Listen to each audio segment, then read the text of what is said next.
ChatGPT use பண்ணி content writing பண்ணலாமா வேண்டாமா? இந்த 2024ல என்னோட சஜஷன் அப்படின்றத பார்த்தீங்கன்னா, ChatGPT யூஸ் பண்ணி நீங்கள் கான்டென்ட் ரைட் பண்ணீங்க அப்படின்னா, கான்டென்ட் ரைட் பண்ணலாம். பட் ஆனால் ஐடியாஸ் தேடுறதோட அதில் நிறுத்திக்கிட்டிங்கன்னா போதும்.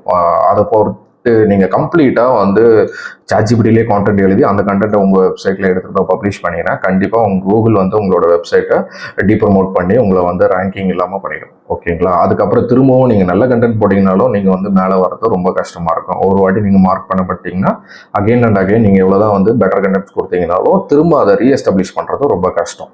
ஸோ ChatGPT நீங்கள் யூஸ் பண்ணுறீங்கன்னா உங்களை கான்டென்ட்டை பிரேக் பண்ணி இண்டிவிஜுவல் டாப்பிக்காக ரிசர்ச் பண்ணி அந்த டாபிக்ஸில் இருக்க அது கொடுத்த ரிசல்ட்ஸை இன்னும் ரிஃபைன் பண்ணி உங்களோட ஓன் வேர்ட்ஸை கொஞ்சம் மிஸ் பண்ணி and then there are some tools to test AI கண்டென்ட்டை வந்து இதில் இருக்கா இல்லையான்றதை டெஸ்ட் பண்ணுற டூல்ஸும் இருக்குது. குவில்பாட் அந்த மாதிரி டூல்ஸ் யூஸ் பண்ணி அனலைஸ் பண்ணிவிட்டு அதுக்கப்புறம் பப்ளிஷ் பண்ணுங்கள்.